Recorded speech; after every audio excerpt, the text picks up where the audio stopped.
একটি মুসলমানের ঘরের ছেলে প্রত্যেক দিন শুক্রবারে কি করে মা জানেন?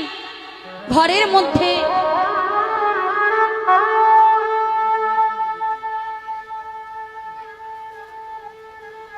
মধ্যে ছোট্ট মুসলমানের ঘরের ছেলে টুপি পরে, লুঙ্গি পরে, হাত ভালো করে ধুয়ে অজু করে প্রত্যেক দিন নামাজ পড়ে। বাবা,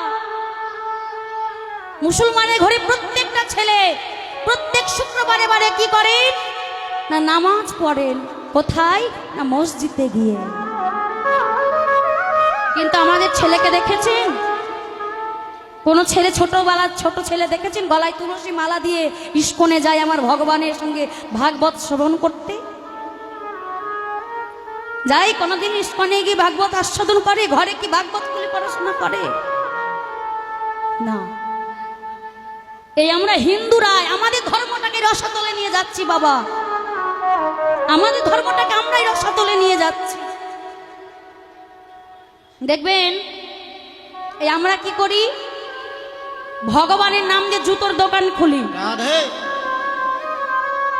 ভগবানের নাম দিয়ে মাংসর দোকান খুলি, ভগবানের নাম দিয়ে জুতোর দোকান খুলছি। আমরা কত বড় পাপী দেখুন। ভগবানের নাম দিয়ে লিখছি মাংসর দোকানের নাম। কোথাও দেখেছেন মুসলমানের ঘরের ছেলে আল্লাহ খোদার নাম দিয়ে জুতোর দোকান খুলেছে? কোথাও দেখেছেন মসজিদে গিয়ে তাস খেলা হয়, ডিজে বক্স চালানো হয়, জোয়া খেলা হয় কোন মসজিদে দেখেছেন? আপনাদের বাংলাদেশে তো বাবা এক ধাপ যেতে যেতেই মসজিদ দেখা যায়। দেখেছেন কোন মসজিদে জুয়া খেলতে? না।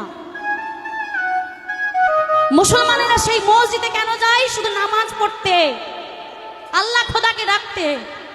কিন্তু আমাদের হিন্দু ঘরে ছেলেরা মন্দিরটাকে মসজিদের থেকে কি করে? আজ হিন্দু ঘরের ছেলেরা ওই মন্দিরে কি করে? জুয়ার আখড়া করে বসে।